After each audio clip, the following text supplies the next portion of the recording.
Pour ta grâce ce soir, merci pour ta bonté. Merci car tu fais toutes choses pour le but. Merci car tu as voulu que nous soyons à ce lieu ce soir, depuis les heures de la matinée jusqu'à 16 heures de la soirée. Tu nous protèges, tu nous gardes, que ton nom soit béni. Nous voulons écouter de ta part, Seigneur, fais-nous du bien énormément. Que nous soyons réellement attachés et concentrés à toi. Comme un fils poli devant son père, nous voulons l'être ce soir. Donne-moi la fidélité de partager ta parole et t'as donné que tu m'as responsabilisé de cela ce soir. Au nom de Jésus. Amen. Acclamons encore très fort la gloire de Dieu. Amen. Nous pouvons nous asseoir.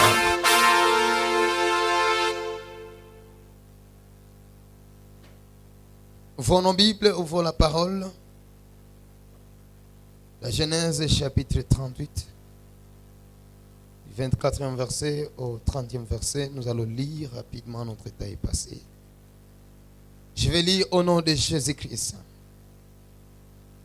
Environ 3 mois après, on vint dire à Juda, Tamar, ta belle-fille, s'est prostituée.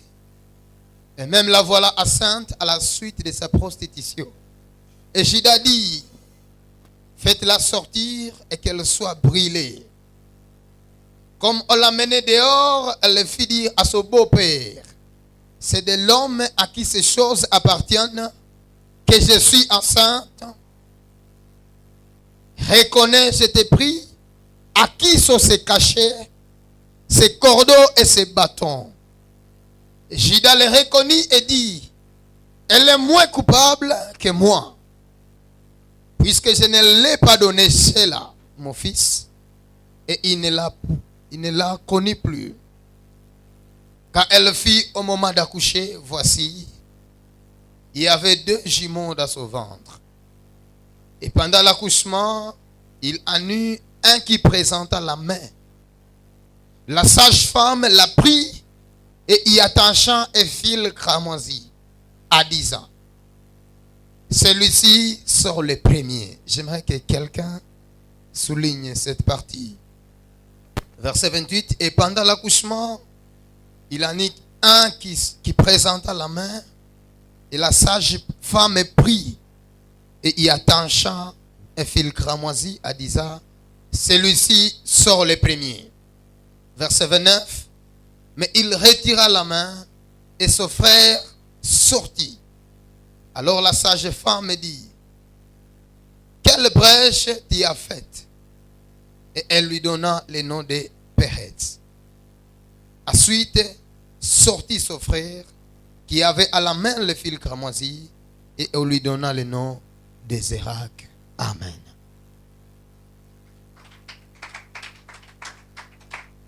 Alléluia. Pendant quelques minutes, j'aimerais partager avec vous cette simplicité de la parole sous le thème intitulé La leçon sur la descendance de Péretz. La leçon sur la descendance de Péretz. C'est juste une petite leçon que nous allons apprendre ce soir. Je sais que c'est une leçon qui va te bénir. Amen. Genèse chapitre 38, verset 24 à 30, c'est une partie que j'ai juste soutirée. Mais si vous essayez un peu de lire l'histoire, nous avons Juda qui est fils de Jacob. Juda qui est allé tondre ses moutons quelque part. Et puis quand il est allé tondre ses moutons, il y a sa belle-fille pour qui le mari était déjà décédé. Et cette fille est allée rencontrer Juda parce qu'elle avait appris que Juda était en train d'aller sur ce même chemin-là. Elle s'est vêtue comme une prostituée. Et Juda, effectivement, lorsqu'il l'avait vue, il a dit, c'est vraiment une prostituée, je dois la prendre. Il ne savait pas que c'était sa belle-fille. Et lorsque Juda l'a pris, la fille a réclamé, elle a demandé qu'on puisse laisser quelque chose comme preuve. Que dirais-je comme gage? Parce qu'on ne lui avait pas payé. Alors le temps évolue. On est venu dire à Judas que non, ta belle-sœur, ta belle-fille est enceinte. Elle s'est prostituée quelque part. Et c'est là où nous avons commencé la lecture au verset 24. Environ 3 mois après, on vient dire à Judas que ta belle-fille s'est prostituée, elle est enceinte. Judas a demandé qu'on puisse la lapider. Mais lorsque la fille a présenté ce que Judas avait laissé comme gage, Judas a compris que c'était la fille qu'il avait connue sans le savoir. La grossesse évolua. Les jours de l'accouchement, c'est ce qui nous intéresse. La Bible dit que dans le sein de cette fille, elle s'appelait Tamar, il y avait des jumeaux dans son ventre. Mais pendant l'accouchement, surtout les sages-femmes doivent tout faire pour savoir qui va sortir le premier. En fait, qu'on lui donne la place là, ou soit qu'on lui donne ce qu'on appelle le droit de naissance. Alléluia. Parce que celui qui sort du ventre de sa maman le premier, c'est celui-là qui aura le droit de naissance. Alors c'était juste ce mécanisme qui était fait à ces lieux. Et on a vu, le premier a fait sortir seulement la main. Le fait de faire sortir la main, j'aimerais vous informer que c'est un accouchement qui n'est pas normal. Si on fait juste sortir la main, c'est que c'est l'accouchement qui a un peu de problèmes. Et à ce moment-là, la sage-femme va tout faire de remettre la main à l'intérieur. Il faut que la tête sorte à premier. Alléluia. Mais la sage-femme a été surprise. La main est sortie à première position. Et directement, elle a pris un fil cramoisi. Un fil cramoisi, c'est juste un fil à couleur rouge. Alléluia. La sage-femme a pris un fil cramoisi. Elle a lié ça sur la main de la femme qui a fait sortir la main à premier. Et quand elle a lié ce fil cramoisi, c'était juste pour dire, celui-ci va sortir le premier. Alléluia. Mais une chose qui étonne, après qu'on ait fixé le fil cramoisi sur la main de cette femme, la main est rentrée à l'intérieur, mais je ne sais pas quel mécanisme s'est opéré à l'intérieur. Ce petit-là à qui on a lié le fil cramoisi, il n'est plus sorti, mais c'est l'autre qui est venu sortir avant lui. Et la sage-femme s'est étonnée, elle a dit, mais comment celui qui devrait sortir le premier ne sort pas, mais c'est l'autre qui sort en premier. Et la sage-femme s'est posé la question, comment toi tu peux ouvrir une brèche? Alléluia. Et juste lorsque la sage-femme disait, celui-ci a ouvert une brèche, il lui a directement donné le nom de Péretz. Alléluia. Péretz, qui veut dire brèche, une brèche. Et quand on parle d'une brèche, c'est juste, comment définir? Une brèche, c'est juste une ouverture quelconque. Lorsqu'on parle de brèche, c'est une ouverture. Une ouverture qu'on peut placer quelque part. Comme on peut dire, nous allons créer une brèche dans ces murs. C'est que c'est une ouverture. C'est une cassure que nous allons créer. Alors la sage-femme a considéré que cette affaire a créé une brèche. Cette affaire a créé une ouverture. Alléluia. Et on lui a donné le nom de Péretz pour dire brèche. Mais le second, lui, on lui a donné le nom de Sérac. Celui à qui on avait attaché le fil cramoisi croyait que c'est lui qui allait sortir le premier. Mais il n'est pas sorti le premier. C'est l'autre qui est venu avant lui. Et lorsqu'il est venu avant lui, on a dit, comment toi tu viens de sortir avant? On te donne directement le nom de brèche. J'aimerais que ce soir, quelqu'un trouve la grâce d'être ouvert une brèche par Dieu au nom de Jésus. La leçon sur la descendance de Péretz. Péretz, comme je venais de dire, signifie brèche. Lorsque nous lisons le verset 29, la Bible nous dit que mais il retira la main et son frère sortit. Alors la sage-femme dit, quelle brèche tu as faite? Quelle est la brèche que tu as ouverte? Comment tu parviens à sortir au moment où on ne s'y attendait pas? Quand on parle juste de Péretz, bien-aimé, ce soir, j'aimerais te dire, c'est juste qu'on parle de personnes qui sont négligées. Les personnes qu'on voit par la vision de l'homme, on dit, celui-ci n'ira telle part dans sa vie. C'est la personne qu'on voit juste et on dit, celui-ci ne réussira jamais sa vie. Peut-être on te regarde par rapport à votre statut social, à votre vie, à votre famille. Peut-être que tu n'es pas trop brillant à l'école. Et juste on te regarde et dit, celui-ci n'ira telle part. Mais il y a les autres, juste qu'on les voit, on dit, en tout cas toi tu iras loin. Ce sont les hommes qui sont en train de dire que toi tu iras loin. Mais celui qui est au ciel, il n'a rien décidé jusque-là. Alléluia. C'est pourquoi j'aime toujours écouter et savoir la décision du ciel sur ma vie, que savoir la décision des hommes sur ma vie. Les hommes peuvent décider quelque chose sur toi, mais si Dieu n'a pas encore décidé, ça ne va l'aboussolement à rien. Il faut que le ciel décide d'abord. Il y a des Péretz, on ne peut pas s'attendre qu'ils vont sortir les premiers pour avoir le droit de naissance. On peut croire qu'ils vont sortir en retard. C'est l'autre à qui on a lié le fil cramoisi qui sera le premier.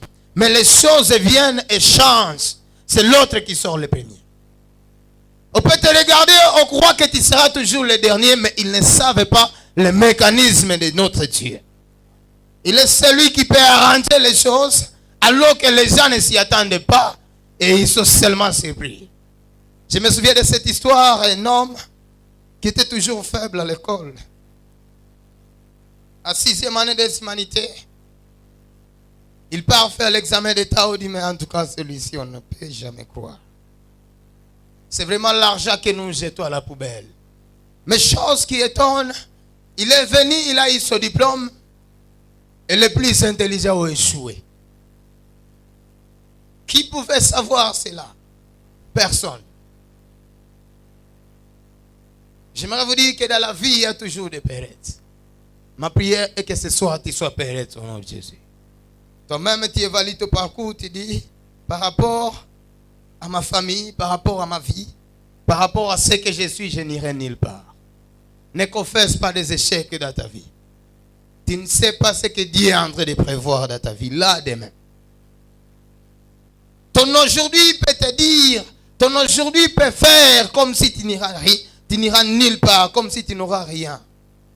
Mais le décideur, il est toujours vivant. Il décidera un jour pour ta vie. Les opinions de Dieu ne sont pas comme les opinions des hommes. Cherchez toujours à écouter ce que Dieu est en train de parler sur vous. Et non écouter ce que les hommes disent de toi. Les hommes peuvent avoir des mauvaises pensées sur toi, mais si Dieu en a de bonnes, tu iras très loin, bien-aimé. Je déclare pour toi que Dieu t'ouvre une brèche au nom de Jésus. J'aimerais te dire que les Zérak d'abord par sa simple définition, veut dire simplement ce qui brille. Et Zérak, c'est celui à qui on avait attaché ses fils. Pour dire ça, c'est le signe que celui-ci va sortir le premier et celui qui sera l'aîné. Zérak veut dire ce qui brille. Donc on le voit extérieurement et on dit celui-ci ira loin. Quand on le voit, on dit celui-ci réussira la vie. Mais ce n'est pas ça le synonyme de réussir la vie. Vous pouvez le voir à l'école, ils sont toujours chics, ils sont propres. Lundi, catch. Mardi, l'autre catch. Mercredi, l'autre par-dessus. Il ne change que les uniformes, des chaussures. Lui, il change même des sacs. Alléluia. Vous pouvez compter lundi un autre sac jusqu'à samedi, il est en train de changer de sac. Et vous commencez à vous poser des questions. Lui, il se réveille où? On l'amène à l'école, véhicule. 13h45, c'est la fin des cours. On vient encore le récupérer en véhicule. Vous commencez à dire vraiment celui-ci, sa vie réussira. J'aimerais te dire, ce n'est pas ce qui signifie que sa vie réussira. Celui qui connaît le futur, c'est Dieu seul. Ce ne sont pas nos appareils, ce ne sont pas les choses que nous voyons qui peuvent nous montrer que quelqu'un va réussir la vie. Tu peux être chic au bas de l'école, mais on ne sait pas ce qui va venir après le bas de l'école. Au travers de cet enseignement, j'aimerais essayer un peu de remonter l'estime de soi de quelqu'un. Toi qui es en église, à l'école, tu dis apparemment moi ça ne tient pas, je n'irai nulle part. J'aimerais te dire, tu iras quelque part au nom de Jésus. La chose maintenant qui fait mal, c'est lorsque vous voyez les apparences des gens et vous voulez toujours vous comparer à ces gens-là. Et quand vous cherchez à vous comparer ou soit à vous amener à leur niveau, vous allez pécher maintenant. J'aimerais aussi chaque jour changer de quête. Je vais aller voler comme ça, je vais acheter. C'est ça le problème. Si vous êtes des pérettes, acceptez que vous soyez des pérettes parce que l'Éternel Dieu ouvrira toujours des brèches pour vous. Il n'a rien, il manque même les stylos, mais après les études, on l'appelle entreprise. Il est juste affecté à l'entreprise, directement déchet de l'entreprise. Mais il était toujours chic à l'école. Il termine ses études sans emploi. Il commence maintenant à prendre la boisson alcoolique. Chaque jour, la vie devient déchiquetée. Une vie sans valeur. Mais toi qui n'avais rien, l'Éternel te lève et tu commences même à aider tes frères et sœurs. Apprenez à attendre le plat de Dieu dans votre vie. L'Éternel Dieu, c'est là où il est en train de vous amener. Lorsque vous venez à l'église, comprenez que ce n'est pas pour rien. Il y a un plat de Dieu qui est réservé pour vous. Le fait que vous venez à l'église, c'est une brèche qui est en train de s'ouvrir dans votre vie, bien-aimé. Vous ne savez pas pourquoi vous venez à l'église. Vous ne savez pas pourquoi il y a toujours cet attachement-là. Lorsque je lis Genèse chapitre 18, toutefois que je lis ces passages, je ne manque jamais à y réfléchir, à dire pourquoi Dieu pouvait simplement venir visiter Abraham et il a voulu qu'Abraham soit à l'extérieur en train de l'attendre. Vous écoutez toujours dire, non, Abraham a réussi les anges sans le savoir. Il a réussi Dieu dans sa maison sans autant le savoir. Mais ce soir, j'aimerais te dire, l'Éternel Dieu qui est venu visiter Abraham, il lui a d'abord donné l'esprit de pouvoir l'accueillir dans sa maison. Quelqu'un n'a pas compris ça. Lorsque l'Éternel veut vous faire quelque chose, il place à vous des capacités de pouvoir mériter recevoir cette chose-là. Lorsque l'Éternel veut vous amener à une dimension supérieure, il place à vous un courage inimaginable en fait que vous puissiez mériter cela. Il sait où il est en train de vous amener. Il connaît ce qu'il veut que vous soyez demain. Il va placer à vous des capacités qui vont vous amener là-bas. Raison pour laquelle lorsque vous venez à l'église, vous vous sentez attaché à l'œuvre de Dieu, c'est parce qu'il y a une destinée qui est en train de vous appeler. Les autres sont en train de déambuler, mais vous vous sentez attaché, je vais à l'église. C'est parce qu'il y a quelque chose que Dieu veut faire. Il dit, je veux bénir Abraham, mais je vais placer dans le cœur d'Abraham la générosité de pouvoir me recevoir dans sa maison. Pour que lorsqu'il va me recevoir dans sa maison, moi je vais aussi le bénir après. Écoutez-moi, je te dis, si Abraham n'avait pas accueilli l'Éternel Dieu dans sa maison, pourquoi l'Éternel allait les bénir? Pourquoi? L'Éternel a béni Abraham. C'est parce qu'il a vu qu'Abraham est venu le recevoir dans sa maison. Et à part le recevoir, il est allé prendre directement les chevaux. Il est allé prendre directement les taureaux et il a commencé à égorger et préparer pour les visiteurs. Une générosité.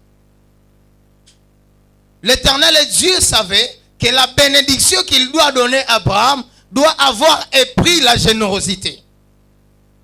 Pour qu'Abraham soit payé par l'Éternel Dieu, il faut qu'Abraham arrive à payer et prix. Et ce prix, c'est la générosité d'Abraham.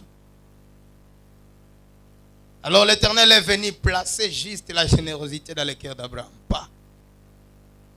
Je vais passer chez toi et tu sentiras à toi le goût de m'accueillir dans ta maison. C'est pourquoi ta prière chaque jour, prie que l'Éternel place à toi les capacités qui vont permettre à ce que tu reçoives sa bénédiction. Que l'Éternel te place des qualités qui vont permettre à ce que tu sois éligible à être élevé par Dieu. C'est comme l'onction, la puissance, l'élévation, l'émergence. Ça ne vient jamais aux faibles et aux paresseux. Mais lorsque l'Éternel voudra t'élever, il va d'abord placer à toi le courage de prier. Alléluia. Et lorsqu'il sera en train de placer à toi le courage de prier, c'est qu'il veut t'amener quelque part. Lorsqu'il veut t'amener quelque part, il commence à créer à toi cet attachement-là. Et lorsque tu commences à sentir cet attachement à Dieu, c'est qu'il y a là où il veut t'amener. La descendance de Péret. Péret, ils sont nés dans une relation incestueuse. Il y a eu inceste. Et sous cet inceste-là, il y a une grossesse. J'aimerais te dire, peu importe les conditions dans lesquelles tu es né, l'Éternel Dieu te connaît. Peu importe les conditions dans lesquelles on t'a conçu, même si c'était dans le péché, mais il est au ciel, il te connaît. Qu'est-ce la descendance de Péret? Rite chapitre 4, verset 18 à 22. Je vais lire juste 18 et 22. Voici la postérité de Péret. Péret engendra Étsor. Verset 22. La généalogie continue. Je n'ai pas l'état de lire tout. Mais on nous montre que Obed vient directement dans cette descendance de Péret. Et Obed, vous tous, vous connaissez, c'est lui le mari de Rith. Avant de continuer la généalogie, vous connaissez bien que Rith est une Moabite. Alléluia. Les Moabites sont ici aussi d'une relation qui est incestueuse. Alléluia. Donc les Moabites sont impurs, sont considérés comme des personnes qui sont sales devant Dieu. Mais juste l'attachement que Rith a eu devant Naomi, la juive. Et Rith a dit, je ne te laisserai pas. Je serai toujours attaché à toi. C'est parce qu'il y a une destinée et parce qu'il y a le demain béni qui était en train d'appeler Rith. Toi qui sens toujours la paresse, à toi. Tu sens toujours le dégoût de prier. Tu dois te poser la question. Pourquoi je suis toujours paresseux? Pourquoi je n'aime toujours pas la prière? Pourquoi je n'aime toujours pas aller à l'église? Tu dois te poser la question. Ce n'est pas pour rien, mais c'est la pauvreté qui est en train de t'appeler. Mais ceux qui sentent le courage de travailler, le courage de prier, le courage d'approcher de Dieu, il y a quelque chose qui est en train de les appeler, la bénédiction. Rith n'était pas seul, ils étaient à deux. Il y avait Rith et Orpa. Mais Orpa se sentait toujours dans le désir de rentrer chez ses parents. Mais Rith a dit non, moi je ne peux pas laisser Naomi. Et lorsque Rith a été attachée à Naomi, il y a quelque chose qui s'est passé dans sa vie.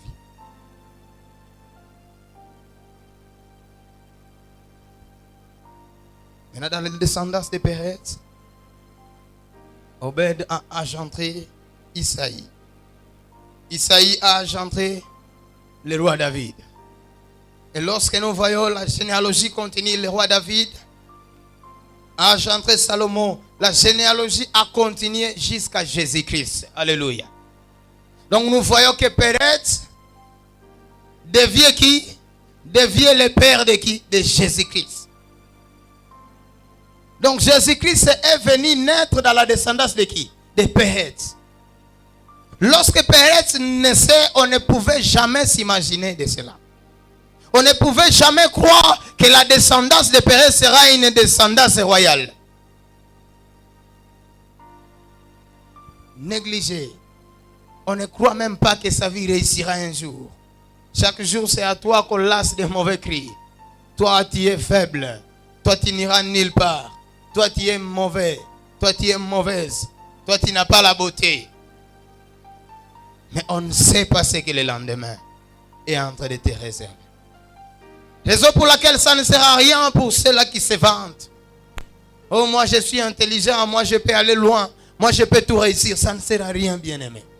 Si tu ne t'attaches pas à Dieu, tu n'es rien. Mais pour ceux-là qui s'attachent à Dieu, il ne fera qu'ouvrir les brèches dans leur vie. On a pensé que c'est Zérak qui va sortir le premier, mais Dieu a changé les choses. Dieu peut aussi changer les choses dans ta vie au nom de Jésus. Il peut aussi changer les opinions des hommes devant toi. On peut croire que c'est l'autre qui va réussir, mais subitement c'est toi qui réussis. Que Dieu te le fasse au nom de Jésus. Qui pouvait imaginer que Ruth allait épouser Obed? Qui pouvait imaginer ça? Personne ne pouvait l'imaginer. Lorsqu'il pouvait quitter Moab et aller doucement à Jérusalem. Ils arrivent en Israël. Timidement, les choses ont commencé à s'opérer. Nous avons un Dieu des temps et des circonstances. Lorsque Dieu veut vous amener quelque part, il se sert aussi des temps et des circonstances. Peu importe les conditions bien-aimées dans lesquelles vous êtes nés, il vous fera toujours du bien. Ne condamnez pas vos parents. Oh, apparemment mes parents n'avaient rien fait. Oh, apparemment mes parents étaient indisciplinés quand les autres étudiants. Parce qu'il manque de quoi vous donner à la table. Ne maudissez pas vos parents. Mais comprenez que toute situation qui arrive dans votre vie a un sens dans votre vie. La chose que vous devez surtout évaluer, c'est voir votre attachement à Dieu. Est-ce que je suis attaché à Dieu? Est-ce que je sens le courage de m'approcher de la présence de Dieu? Lorsque l'apparence est en train de toquer sur votre porte, comprenez que c'est la pauvreté qui est en train de toquer. Lorsque l'indiscipline est en train de toquer sur votre porte, comprenez que c'est la pauvreté qui toque sur vous. Il n'y a pas beaucoup plus pour comprendre que je serai riche ou pauvre. Non. C'est juste lorsque vous sentez le découragement, vous n'avez pas les ailes, vous n'avez pas vraiment envie de faire quelque chose. Comprenez qu'il y a déjà un problème. On demande aux gens de prier. Levez vos mains, on va prier. Tu te dis, moi je suis spécial. Pourquoi je vais lever mes mains? Il faut lever les mains, ils ne sont pas encore exaucés. Moi je sais déjà que ma vie est... Alléluia. C'est lui qui connaît ta vie. C'est lui qui répare. C'est lui qui ouvre les brèches. Il va ouvrir les brèches, mais pour ceux-là qui vont se reconnaître, délaissés.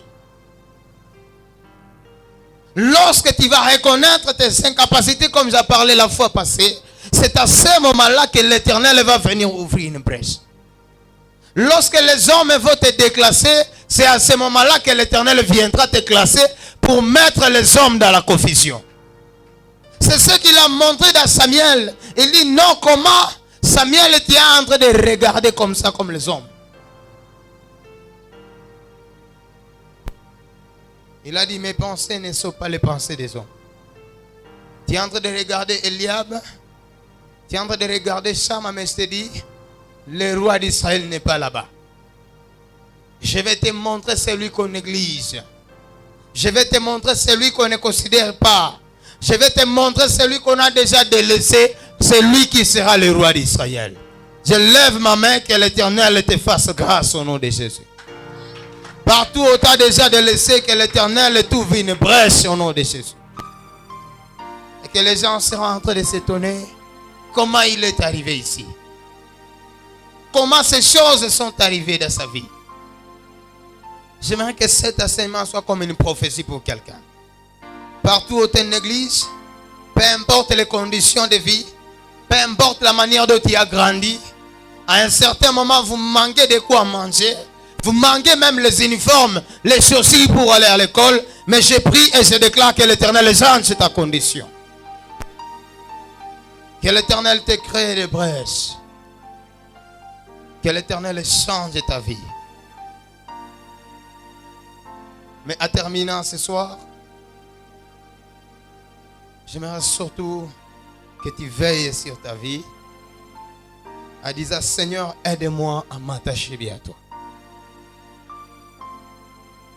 Voyez combien de fois tu es le Dieu qui désillusionne les gens. J'aimerais aussi que cela arrive et apparaisse dans ma vie. Je ne vais pas m'insérer dans les péchés des autres. Je ne vais pas me mêler dans les désordres, dans les bêtises des autres. Mais j'aimerais quand même me laisser faire devant toi. Rester attaché à toi. Si tu restes attaché à Dieu, il est celui qui créera des brèches pour ta vie. J'ai prié pour ceux-là qui vont rester attachés à Dieu, que Dieu les crée des brèches. Que Dieu mette les hommes dans la confusion. Et qu'on commence à dire, on croyait que c'est elle qui va réussir, mais voilà, c'est l'autre qui réussit. On croyait que c'est elle qui sera élevée, mais voilà que c'est l'autre qui est élevé. Il est notre Dieu qui peut faire ces choses. Alléluia. Mais ce qu'il nous demande surtout, c'est que nous puissions rester attachés à lui. Ce qui brille devant Dieu, ce n'est pas ce qu'il valorise. Il valorise ce que les hommes négligent. Que Dieu te valorise au nom de Jésus-Christ. Amen. Tu vas seulement incliner ta tête là où tu es assis. Et on va prier et on va finir. Seigneur, nous te bénissons pour ta grâce. Merci pour cette parole d'aujourd'hui. Une leçon sur la descendance des Pérettes. Les enfants qui sont nés sous une relation incestueuse. Après l'essence entre Juda et Tamar.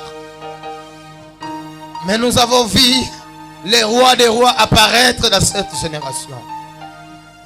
Mais nous avons vu les rois des rois apparaître dans cette descendance.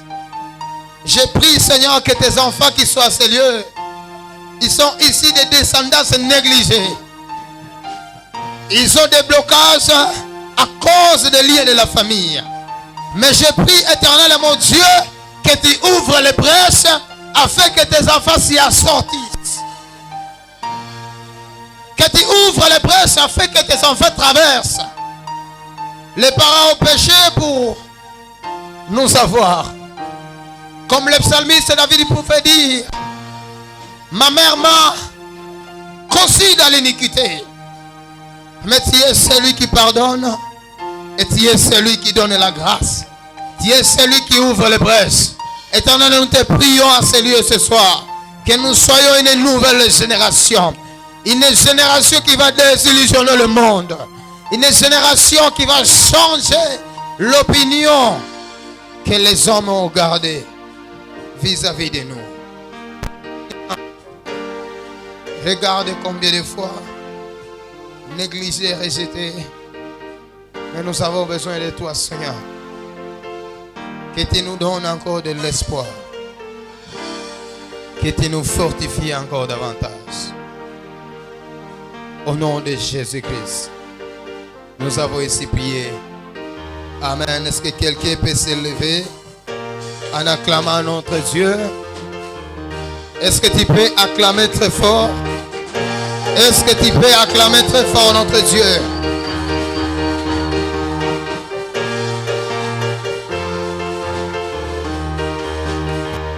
Je te bénis, sois béni. Sois béni. Jésus.